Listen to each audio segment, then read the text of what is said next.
Chers élèves, bonjour. Aujourd'hui, je vous propose une nouvelle leçon de conjugaison. Les temps du passé dans le récit. À travers cette capsule pédagogique, vous apprendrez à faire la distinction entre l'emploi des temps du passé dans le récit, notamment l'imparfait de l'indicatif et le passé simple. On va identifier les valeurs de ces temps. Pourquoi dans une phrase, je choisirai d'utiliser ou de conjuguer mon verbe au passé simple et non pas l'imparfait et vice-versa. Donc soyez bien attentifs, chers élèves. La phase de découverte de cette leçon, chers élèves, est composée de deux parties. Au niveau de la première partie, nous analyserons ensemble l'emploi de l'imparfait de l'indicatif. Alors, lisons la première phrase. La maison était déserte. Donc, nous avons un verbe conjugué dans cette phrase. Il s'agit bien de l'auxiliaire être, qui est conjugué, bien évidemment, à l'imparfait de l'indicatif. Pourquoi on a utilisé l'imparfait et non pas le passé composé ou le passé simple? Pourtant, ces trois temps de conjugaison expriment des actions passées et achevées. La maison était déserte. La maison était comment? Déserte. Donc, dans cette phrase, nous avons fait de la description d'un lieu.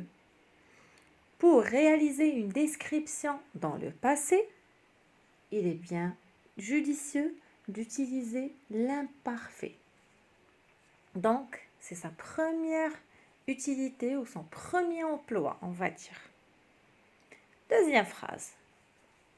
Tous les matins, elle entrait en classe en souriant. Le verbe entrer est conjugué à l'imparfait dans cette phrase. Mais pourquoi? Deuxième valeur de l'imparfait est qu'il exprime une action habituelle qui se répète. Une action habituelle, fréquente, qui se répète. Donc, elle avait l'habitude tous les matins d'entrer en classe en souriant. Très bien. Troisième emploi ou troisième valeur de l'imparfait. Observez le troisième exemple. Elles habitaient à la sortie du village. Ici, on parle, on raconte, on exprime une action qui dure ou qui a duré dans le temps. Elles habitaient à la sortie du village. Donc, c'est la troisième valeur de l'imparfait. Je reprends. Je peux utiliser l'imparfait soit pour exprimer une action qui dure dans le temps, ou bien pour décrire, ou bien pour parler d'une action habituelle qui se répète. Très bien. Deuxième partie de cette phase de découverte. À quoi sert le passé simple? Alors, observons ensemble la phrase. Le coureur accéléra, dépassa son adversaire et franchit la ligne d'arrivée. Dans cette phrase, chers élèves, les trois verbes ont été conjugués au passé simple et non pas à l'imparfait. Pourquoi, à votre avis? Réfléchissez un instant. Il accéléra, il dépassa et il franchit. Ce sont des actions soudaines, brusques, inattendues et qui ne durent pas dans le temps. D'accord? Donc quand on raconte des actions qui se succèdent, qui se suivent et qui ne durent pas et qui ne sont pas attendues, nous utilisons le passé simple. Ce sont les valeurs du passé simple. Très bien. Pour bien choisir entre le passé simple et l'imparfait, il est important de maîtriser les valeurs de chaque temps ou leurs emplois. Alors, l'imparfait de l'indicatif exprime une action continue dans le temps et permet d'indiquer aussi une action répétée ou habituelle, comme je peux l'utiliser pour décrire un lieu ou une personne. En revanche, le passé simple est un temps simple du passé. Il est employé dans le récit pour exprimer des actions achevées et limitées dans le temps. Pour tester si vous avez bien compris cette leçon, je vous propose 2 activités de manipulation. Première question. Relève les verbes conjugués et indique à quel temps sont-ils conjugués. Un jour, il arriva à vélo à l'école. Alors, réfléchissez un petit instant, chers élèves. Quel est le verbe conjugué dans cette phrase? Oui, arriva. À quel temps est conjugué ce verbe? Observez bien la terminaison a. Et c'est un verbe du premier groupe, donc ce verbe a été conjugué au passé simple. Très bien. Deuxième phrase. Tous les jours, il prenait le bus à 7 heures du matin. Réfléchissez un petit instant, mes chers élèves. Quel est le verbe conjugué dans cette phrase? Oui, c'est bien cela. Prenez. Observons la terminaison pour savoir à quel temps ce verbe a été conjugué. Tout à fait. A été, donc, il s'agit bien de l'imparfait de l'indicatif. Excellente réponse, chers élèves. Maintenant, on verra si vous avez pu assimiler les différentes valeurs relatives aux 2 temps vus. Indique à quel temps est conjugué chaque verbe souligné et justifie son emploi. Il poussa la porte et entra.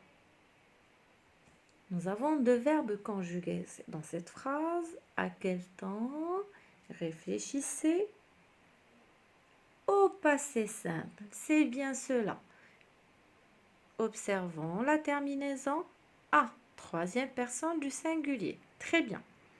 Pourquoi a-t-on utilisé le passé simple et non pas l'imparfait ou le passé composé?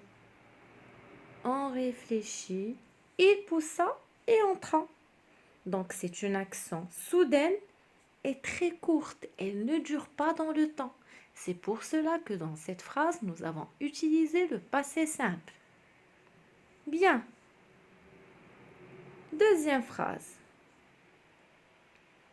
Il demeurait dans un petit logis. Il demeurait ou habitait dans un petit logis. Dans cette phrase, dites-moi à quel temps est conjugué le verbe? A été, donc. Oui, c'est bien l'imparfait de l'indicatif.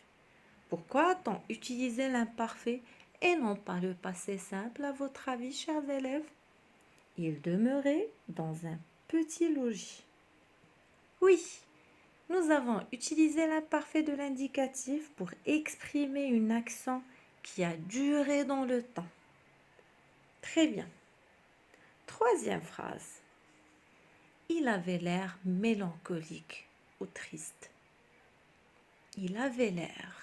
C'est le auxiliaire avoir, conjugué. Oui, à l'imparfait. Pourquoi a-t-on utilisé l'imparfait et non le passé simple? Alors, il avait l'air mélancolique. Il avait l'air comment? Donc, je suis en train de décrire comment il était. Donc, je fais de la description d'une personne. C'est pour cela que j'ai utilisé l'imparfait. Très bien. Observons maintenant le dernier exemple. Lina prit son sac et sortit. 2 actions dans lesquelles le verbe est conjugué au passé simple. Mais pourquoi a-t-on utilisé le passé simple et non l'imparfait de l'indicatif?